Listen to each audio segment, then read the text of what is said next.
Hey guys, Drifter here. Welcome to Advanced Warfare in Depth. In today's episode, we're going to be reviewing the ASM1 submachine gun. This one was the subject of my last patch notes video because it got a very major buff and it went from very unimpressive and having a pitiful range to having one of the longer ranges and being one of the best submachine guns in Advanced Warfare. So it's going to be a bit more of an upbeat episode.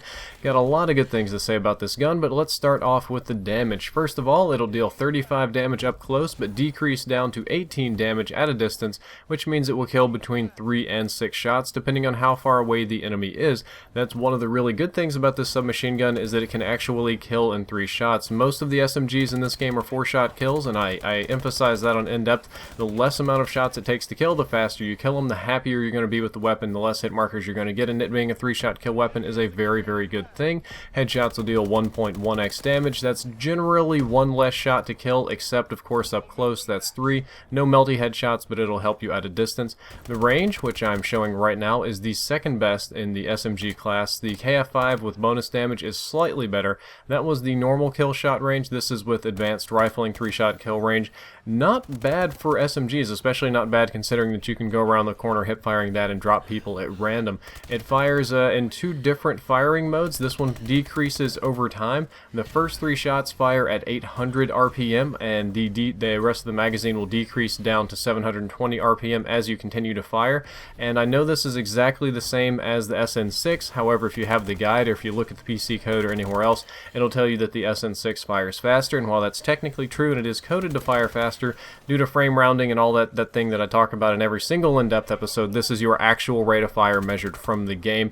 And, you know, that might not seem very fast, but that's statistically the same as the MSMC from Black Ops 2, or at least the rest of the mag. The first 3 rounds bursting are actually a little bit faster than that, which isn't bad at all.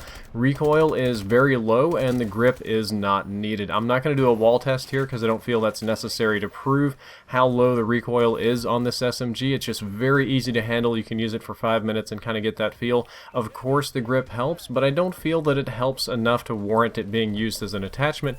And one of the unusual properties of this submachine gun is that you have lower recoil during sustained fire, meaning the longer you hold down the trigger, the less it kicks. A little bit of that is due to the lower rate of fire later in the magazine, but it actually does kick less later on. So it's a very good spray gun, and I know you guys that play with you all online, you definitely do like to spray and pray. I do too. Speaking of which, the hip fire is good. Submachine guns have good hip fire just naturally, and this being in the same category has the same hip fire as the others and is therefore good. It's especially good since it can get a 3-shot kill, which means if you turn the corner and somebody's in your face, if you want to turn the corner and spray people, if you have to panic fire, oftentimes you can drop them pretty quick, which is very beneficial. Another good thing about this gun is that the iron sights are great. They are absolutely fantastic for once. They're very clear, very easy to use. I have no need for optics ever. I've seen some people run red dot sights on them because the bottom part of these iron sights are a little bit obstructive, so if you kick high or if you aim too high, yeah, sometimes you can lose your target, but generally speaking, I have no need for optics whatsoever. Iron sights are great. Reload time, unfortunately, is a little bit on the slow side. The chambered reload, meaning when you still have a bullet in the magazine, is 1.5 seconds.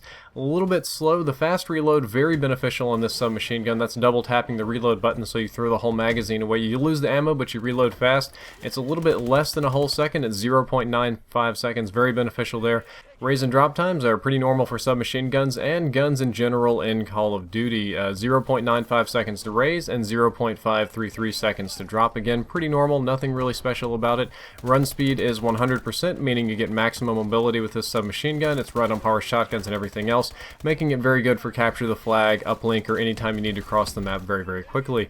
There are actually 4 variants that I'm going to recommend on this submachine gun. The ones with asterisks I do not have and have not been able to use. The other ones I do have.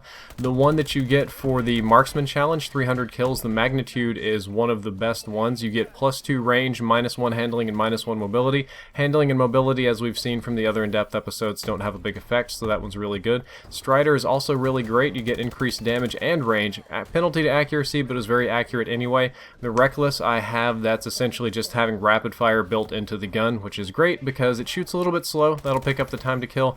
And the Speakeasy, even though you do get less damage and range, which are critical attributes on any gun, it comes with an increased firing rate and a massive extended mag. So you get like a drum mag. It's a very cool gun, definitely worth saving if you do get it. As for what I think about the ASM1, I think it's one of the best overall submachine guns in the game, but it is kind of weak at longer ranges. It drops off from a 4-shot to kill to 6 shots very, very fast. It's got a good 3-shot range, it's got a good 4-shot range, but after that 4-shot range, it goes to duty, and you really, really don't want to be using it at those ranges. But if you can manage to stay reasonably close, or mid-range fights, you can challenge very hard with this weapon and use its hipfire and mobility properties to your advantage. I would tell you to pick this one if you want an easy submachine gun to use. Technically, the KF5 has better range, recoil might be a little bit worse, magazines are comparable, and you know, it can also 3-shot, just like this one, it shoots faster, but that's very dependent on the KF5's bonus damage on the first 5 shots. If you miss any of your first 5 shots, it's not a very great submachine gun, whereas this one doesn't have any penalty for you missing shots. It's far easier to use, far more forgiving, and a great submachine gun if you want something kind of rough and tumble to go with, and you're not very confident about your accuracy. I think it's best, my loadout for this class is very, very simple. I think it's best just with advanced rifling and a whole ton of perks. That's really all there is to it. All it really needs is advanced rifling to increase the range. You don't really need optics, you don't really need a grip, a silencer, or anything more complicated than that. Laser sight doesn't help a whole lot. Just put advanced rifling on it to take the bonus range, roll it, and just load up on perks and kill streaks and all that other good stuff. Well guys, that's all for this episode. I hope you enjoyed it and learned something useful. If you did, don't forget to like, favorite, and subscribe. You can check out the previous video, which is on the big patch, the next video, which is on rapid fire, any of my sponsors, Elgato, which they're capture cards I used for this video, Scuff was the controller that I played with, and I always play with Astro headsets. Drifter out.